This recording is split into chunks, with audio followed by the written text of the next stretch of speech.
The Secure Pork Supply Plan is one of several different secure food plans. There's a secure milk supply plan and a secure beef supply plan. And part of the idea behind the development is when we have a foreign animal disease outbreak and control areas are set up to help control the movement of the disease in those control areas, that there's going to be a lot of production sites that are caught up in the control area and their movement restrictions, but are not infected. So we say that they're affected by the movement restrictions, but not infected with the disease. So they would have to meet certain standards to be able to reassure animal health officials that they are not going to spread the disease if movements are allowed off the site. As we know, in the swine industry, animals move all the time. And so if animals aren't allowed to move for a period of time on a production site, there's going to be some pretty bad welfare concerns. So we're going to have to worry about animals overcrowding and so on.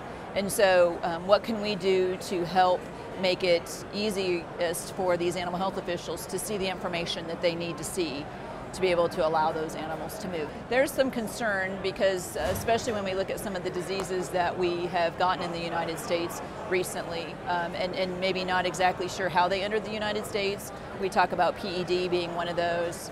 And so if we don't know exactly how those came into the United States, we don't know that we've stopped that pathway from entry. And so there's concern that maybe other diseases could come in. There's people that are investigating, doing a lot of good research on, if feed or feed ingredients could be a mechanism, what other ways could it have entered the United States. So there's a lot of research being done into that, but until we really figure that out, there's concern that that pathway may still be open.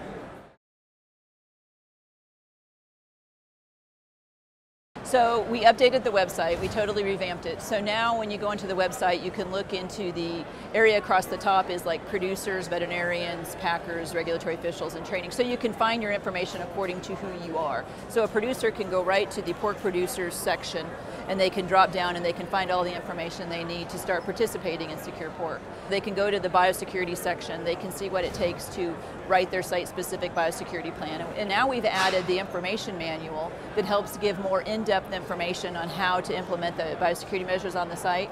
We have also added biosecurity templates. So for production sites that don't have a biosecurity plan, they can upload the templates, they can type in what their biosecurity plan looks like. We've got some training videos that are coming up. We have an introduction to biosecurity. We now have a what to do not to bring disease to the site. So when workers come to work every day to minimize that risk. And those are all going to be translated to Spanish also. We have a new FMD video, a little bit on what happens if we were to become infected, what it would look like, that sort of thing, how it's spread. Most of what we've done is developed for animals raised indoors. And so now we're starting to develop a checklist for animals that are raised outdoors. Right now we're encouraging producers to start implementing it on their site. So it's a matter of writing that biosecurity plan, it's a matter of getting trained in biosecurity, learning about the different diseases. So there's several steps that they can take, making sure that their premises identification number reflects where the animals are located. I believe it's around February of 2019 that there will be a database that Pork Checkoff is working on, that they can start entering their information. So they can start entering their premises identification number, their biosecurity information, and so on. One other thing I want to make sure to mention that we're working on this year is a sample collection certification program. So for these sites that aren't infected in a larger outbreak, when state and federal officials, maybe their resources are stretched and it's hard for them to get onto a site to collect samples and this site's negative, that if the state animal health official said, or the state veterinarian said, yes, you can start collecting samples on your site, you've been certified, that they can collect those samples and get them sent to the diagnostic lab without having a state or federal official coming on to actually collect those. So it could be used at the beginning of the outbreak. If the state animal health official felt that they wanted to have producers or employees on these sites and they said, go collect your samples, that they would have a lot of samples collected in a very short period of time. So it'd be very beneficial on that side, and then also it would benefit the industry because one, they have no one else coming on from a biosecurity standpoint. They don't have to worry about someone coming on the site that has possibly been to other sites to collect samples. So that's a big positive. The other thing is that they then can collect them if they want to move animals. When they go to request a movement permit during the outbreak and they say, well, my animals show no sign of infection, and the state animal health or federal animal health officials say, well, we want some diagnostic testing to show us that, that person that's on the site that's been trained can collect those samples and get them submitted to the diagnostic lab. So it's a win for the industry to be able to do that, and it would be a win for the animal health officials who, depending on the size of the outbreak, may not have the manpower to be able to go on all these sites. Everything that we've been working on for Secure Pork has included the involvement of federal and state animal health officials. It's included the industry, academia. So it's been quite a team, and it's a lot of back and forth on what do you think would work on the site. One thing that has been added to all the plans is a biosecurity manager.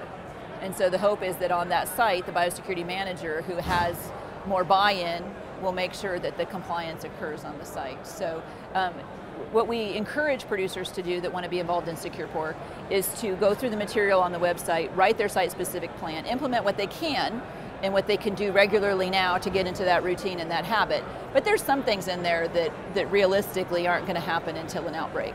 So the way that they can include that in their plan is that they write up how they're going to address that during the outbreak. For example, one thing is a clean and disinfecting station that we ask them to have at a certain location on the farm. That's not something that they're necessarily going to have now. Sow farms might, other farms won't. And so that's something in their plan. They just write where they're going to put it, where the supplies are coming from, how they're, the inventory of the items and how they're going to manage it, that sort of thing. So there's a lot of things that we ask that they include in the plan as part of the preparation, but they don't necessarily have to do in day-to-day operations. We know that biosecurity is like an insurance policy, right? It's kind of hard to measure exactly what it's worth to you sometimes until you really, really need it. We're very encouraged with the number of people that are starting to work through it. I mean, they can write the biosecurity plan. It takes time, but we've got the resources there. They can become trained in the biosecurity, get their PIN and make sure it's validated, start using it on diagnostic submissions. All these resources per se are free. I know that they take time to do, but I know there's some that are starting to implement it as a step-by-step. And so I think if you bite it off into doable pieces, that I think that you can get a lot done. There's no guarantees. These are guidelines, and how the outbreak plays out, nobody knows. Every outbreak is different, and so the state and federal officials are going to make decisions based on what that outbreak looks like. But the idea behind Secure Pork is that we help position producers so that they can be prepared to ask for that movement permit.